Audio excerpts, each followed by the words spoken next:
My feet swish through the thickness of wet grass. My legs are slow and stiff, but somehow go on. With each step, the wetness clings, settles, and sinks into my bones, flooding me with frost and staining my skin. Each drop cements me to the land upon which my feet will never leave. In the post-dawn the fields brighten slightly, and the rain thins to mist.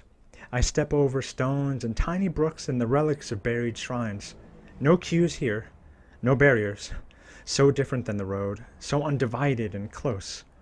I feel hard like the soil, soft like the leaves, a spirit of the stuff of dirt. Sheep and flocks start to stir as fog smolders in valleys. It blows through and I sip it in. The sheep, masterless, gaze at me as if I am just another lamb, another sacrifice of many. I strike a course across a grass-full scar between twin mountains. I climb a small slope and follow the edge of a stream that vanishes behind a low stone wall mossy from time. I circle around trees gripped by the hardness of autumn and clinging to their final color, and for a moment sense the perfection of silence and solitude, the reason in the land why she loved this place so much. I pass across a shallow, shadowed valley, guided by the shape of hills and dim light of the sky, and as I rise to the ridge on the other side, I see it. A moat of wooden glass. The chimney on the front side. A driveway of gravel and crunching rock leading off to the road, the same road I left. The patio in the back. A sliding door, if I remember right. Of course I do. It was hazed by steam on the night we arrived. The house pre-warmed by our host. The land still recovering from winter and clinging to morning frost. The keys hidden near the lintel. A click and a push, and into our womb we walked. Such solitude. Enough to find peace. Across the threshold and into the days ahead, endless as our vows were fresh. I close on the cottage and walk right up to the sliding door. No one is home. No visitors, no tenants. I wonder if it's been in disuse, if it matters to anyone anymore. Through the glass, the inside is dark and indistinct. The furniture is old and graying. The wood under my feet creaks in the silence. I'm leaving little spots as I walk. The rain and the blood mingle. They slip from my clothes and look like a constellation on the planks of the patio, some stars darker, some stars lighter. I teeter and clutch the glass doors, the world spins, and my wounds rip. I look into where we, right there, on the other side of our transparency, looked out to a future that we cannot see looking in, a future that wears my own bloodless face. I follow the trajectory of my younger self's gaze, out into the grass and the horizon. I gauge the distance to go. I chart the path and step onto it, forward off the patio, stumbling onward, breath strained, feet slow but constant. There's not much time left. I no longer see the smoke from the car in the distance. The fire must have died. I follow the trajectory of my younger self's gaze, out into the grass and the horizon.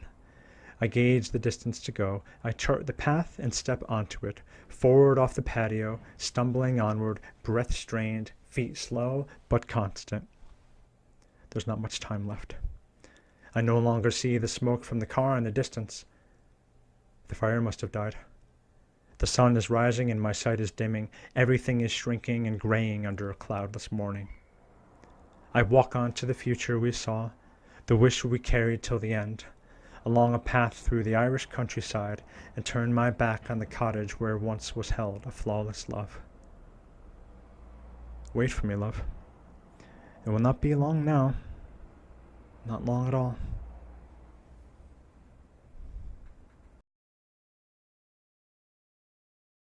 We could stay, you know. I frowned at her face, all wrapped in a scrunched-up blanket, peeking out from above tucked-up knees.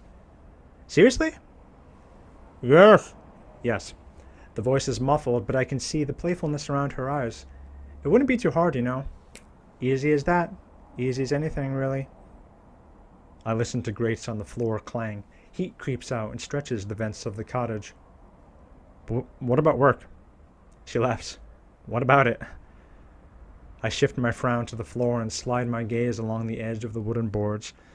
Not really thinking, just letting the words settle. She's serious, I realize. She really is. Can we actually just do that? Stay? Her eyebrows twitch and her eyes fill with something resembling sadness. We're free. Everyone is. We can do what we want, baby. Always can. Free. I state only the word, not really comprehending. I roll it around and tongue its texture and taste its nuance through an underdeveloped palate. What do we really need? We can have mementos shipped. The rest is just stuff. Like what? Space wasters, toothbrush cups, and paper towel holders. The obligatory stuff. Is that a life? Well, what about work? Oh my God! She buries her head in the blanket and pokes her nose through it. I see the outline of her mouth puff through the cloth. You already said that. We have enough to last a bit. It can be a fresh start. Who knows when we'll be back? No kids? Yes, exactly. Easier that way. Now you see? Maybe. I don't know. Her head erupts out of the blanket. Hair tousled. Grin broad. That's an improvement, I guess. It'll have to do. For now. I laugh. A reflex of happiness. I reach out and pinch a lock of her hair. Can we talk about it some more? I just want to enjoy being here right now. She reaches out and tweaks my nose. Sure. But we'll be back. I promise you. I take her hand. The same one that grabbed my nose. It is soft but chilled, like the temperature of defrosted meat. It might have been eating away at her even then. Okay. I'll meet you here. At the sound of my pledge, her smile deepens. Her lips pull back across teeth whiter than the stars. Nothing of it would show. Nothing of it would be seen for years. Nothing at all beyond that smile and the radiance of unblemished skin that glowed pale in the night.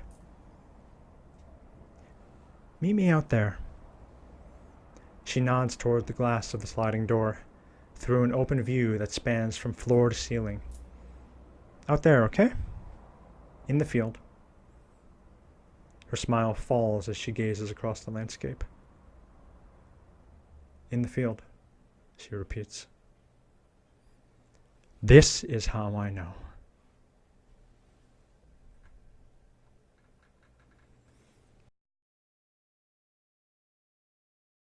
She is close. I let my body move itself, me its vessel, it a broken host. I am a piece of wood carried by dumb resolve across an ocean of green, quilted and downy, a scene painted in ochre and backlit by the yellows of autumn.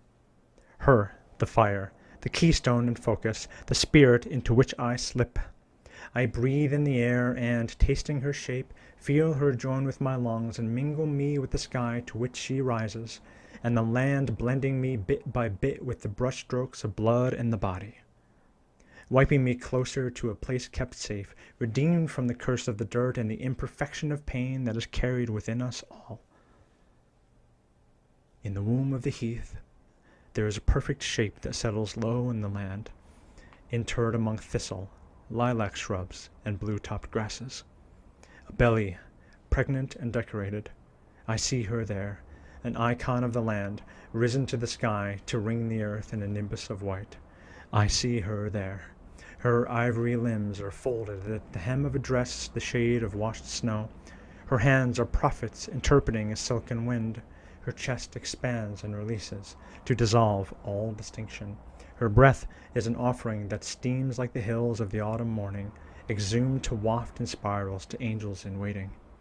I see her there, right there, through the thin, cold air, atop the hardness of mud, and within the splinters of chilled rain. I wait and watch and know that she waits for me. And when her eyes open, I know that she is dead. Finally. Absolutely. I fall to the ground. My body fails and my lungs kick. White plumes burst from my lips, red-laced. Through the falling drops, I see her still. I see her there, there where my fingertips glide above. A phantom of light, faultless and whole, against a sky of pure gray. All I can do is cry my soul to drown in the hope of awakening with her, beyond decay, beyond touch, resting in a shadowless dream.